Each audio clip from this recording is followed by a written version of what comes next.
late and can't hear. No? I said good afternoon. I seek apologies for two things at once. One is for coming late, and second one, I'm a cook by birth, and I'm not going to be so much of a speaker. So pardon me for my inefficiency in speaking. Okay, now the topic for the day is food tourism, or tourism of Kerala through the eyes of a chef, or through food and cuisine.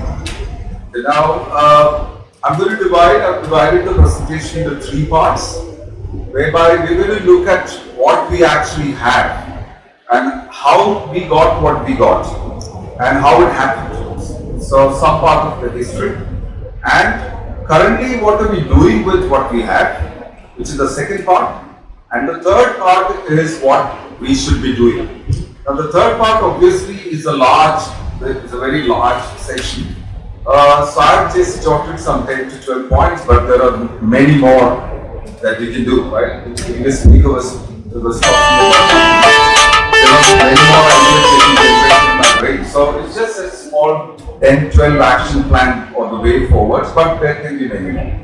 Oh, so we'll start. Okay. So Kerala by itself is a combination of all this. We didn't work for this, but we already have it. And so it's a land of everything in one. So we have backwaters, we have sea, we have hills, we have mountains, we have food, we have culture. We have inherited all this. Okay? How much of it is, some part we've taken for granted, so that we're not really made use of it. You know, and each of these things that you see in the picture has contributed to food. Let it be the sea, gave us the seafood. Let it be the backwater, the spices, the herbs, the flavors, the scent, everything. Let it be the backwater, again freshwater fish, backwater tourism, great opportunity to sell food, and any one of these that you take. You see the mountains, cardamom, pepper, cinnamon, cloves, all of it. So we are born in a state which gave us all this like a package, like a given. We also have, I mentioned this, we also have all these spices in abundance. To such an extent, because of these culprits, we also had a lot of people who looted us. People who came here to buy this and sell it and take it away from us. We got looted. But in the process, which will explain. So what happened is this. So we had all these guys coming into the country, into the state from Vasco da Gama downwards, and which had the Portuguese, which had the Persians and the Arab, and the Chinese, and the European, and of course the Brits at the end, who influenced our cuisine. So why I'm talking about this is that they have, let's say if you go to the northern part of Kerala, they are highly, that cuisine, the food is very highly influenced by all these guys put together. There is Chinese influence, there is Portuguese influence. If you eat the Malabari, the Mopla biryani, you will immediately know it is more sweet in nature. They use a particular kind of a garam masala which is sweet because they use more fennel and cinnamon and nutmeg and mace. So all these guys who came contributed to our cuisine. Okay, now this is what we inherited, or this is what we got through the foreigners who came to our country, our state for different purposes. Now next, if you look at Kerala very clearly has three plus one part, I would say. I'm talking about the cuisine. When it comes to food, Kerala has very clearly can be differentiated into three parts, which is the North Kerala, Central Kerala, and South Kerala. This is when we talk about the cuisine and the food. Now, North Kerala, we call it the Moplas or the Malabari food. Now, I don't have to, if I have to name, they have very specific, very characteristic food, starting from their biryanis, their patharis, There are mean molagittadu, there are koli narachadu, aadu narachadu. There are many food which is completely influenced by those 5 people who travel for food and trade and all that. And when you come to central Kerala, it is predominantly Syrian Christian cuisine, which is more spicy, which has got mean pettichadu, beef alaktadu, all those kinds will come from the central part of Kerala, which is the Syrian Christian food. And South Kerala, I'm not able to really tell you, okay, this is what is only from South Kerala, but it's a blend, and I think it's most towards Hindu kind of vegetarian meal. So if you take Koilon or Trivandrum or that kind. So there are very clearly 3 parts. So Kerala can be divided into 3 sections when it comes to food. Then there are also these little pockets. If you take Kannur, they have a very little different kind of a food than the Mopla, than the Talsheri food. If you take Thrissur, Palghar area, it is little more different, mostly vegetarian. The way the payasam or the way the avial is made in Thrissur. Sorry, I am using some Malayali dish example, assuming that everybody is aware of these common names. You know, you go through these kind of things, they have food which is a little more particular, little more specific, which has a little bit different character than the rest of the things. So that's why the 4th category.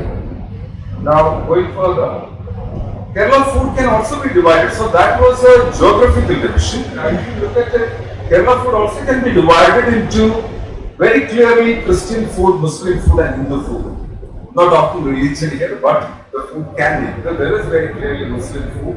There is very clearly Christian-centered food and Hindu food. So, to give you an example, I'm a Muslim, but I don't make, typically I don't make sabzi at home, but I make a biryani at home. So if you go towards Pala, Kottayam, that side, there is meat vegetable, tapioca being used, kappa vegetable, kappa molag. So all these, so Kerala also has these kind of things. So there is a division. What I said is there is a geographical division, and then there is a regional based division. Now, so that's what we have. So we already have it. Now, currently, what are we doing with it? So we have these things existing. So I'll actually go from down first. There are, if you look at it now, there are some specific restaurants specializing in Kerala food. It is available. Okay. They come in very different formats, very different names. They are not very focused on what they are able to sell, but they are existing. Say for example, we have a Madhuchetan's Meen Kada. Okay, so everybody goes to this place to eat fresh seafood. People travel from all around the world. We go to a Paragon to eat their chimney burji or a biryani. You know, so there are specific. We go to Grand to have the curry. So there are these restaurants existing currently. Now, we also have certain hotels, credit goes to Casino again, who are knowingly, purposefully promoting Kerala food. You go to any of their resorts, they very proudly say that we serve, and their buffets are got very good, clean, neat, original, authentic Kerala food. But that's very less. They have just one among the few.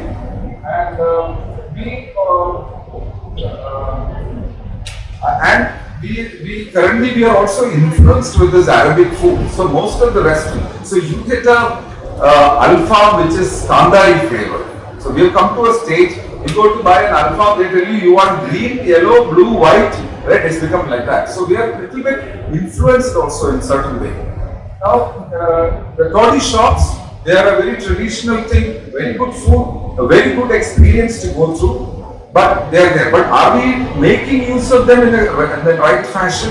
We are not. Surprisingly, the toddy shops have now become a family restaurant. They are not. There is toddy shops are not some place where people go to get drunk or go only to have a toddy. Families are going. So, like if you go to Mullabangal, there are air-conditioned rooms where the families can go and have a nice meal along with the toddy or without the toddy. Second, these tattagadas, which are some of them, if you go to Kalipati Nagar in the evening, you will be surprised. The restaurants all put together versus the tattagadas must be doing better business. Because they are cleaner, they are fresher, they are available, you see what they are cooking. So that is also currently existing. Now, these Marti influenced Malabari restaurants they were the path breakers. So they came to Kerala, or they started existing from Talasheri Calicut side, and then they came to Cochin and Kottayam and Trivandrum and all that. So they were the pioneers in this restaurant business and who specialized at least in their food. But they were basically combinations of a cafe and a restaurant, like a resto cafe kind of a concept. So this is what we are currently doing. This is what we have. Now let's see what we can actually do.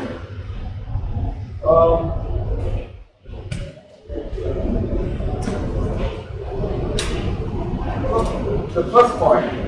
So I strongly feel instead of doing a very haphazard, okay, we have all this, we know a little bit of this, we must get into a very structured model of branding, whereby we need to first create a very clear culinary guide of Kerala. So you can use the regional specifications, you can use the religion-based specification and the knowledge hub that we have, and create a very clear culinary path in the state so that it can be sold, it can be marketed to the outside world. Yes, some of them will be knowing, some of us know, some of the outsiders also know, but it is not done in a very structured way. So that's point number one. Point number two is this thoughts of mine a little haphazard, it's not in a structured way. So food streets. So we do not have, suppose I've come to Kerala or I've come to Cochin. I must have a place where I can go and experience Kerala food. There are many across the world, there are places where there are food streets. People go to that particular street only to have food. So we can create that in very clearly defined specific locations. Encouraging more authentic eateries. When I say more authentic eateries, I should be able to say, okay, I've come from so place, I've come to Cochin. Where do I go to eat Syrian Christian meal? Or where do I go to eat a typical Malabar food? So those kind of eateries can be created because we have abundance of recipes. There is no shortage for recipes, no shortage for dishes, just that we need to dig them out and put them in a structured format and sell it to the public. Next will be promoting location-specific food. Say, for example, I consult these days and I consult for few hotel groups. So I say that if you are located in Wayanad, why don't we promote Wayanad cuisine?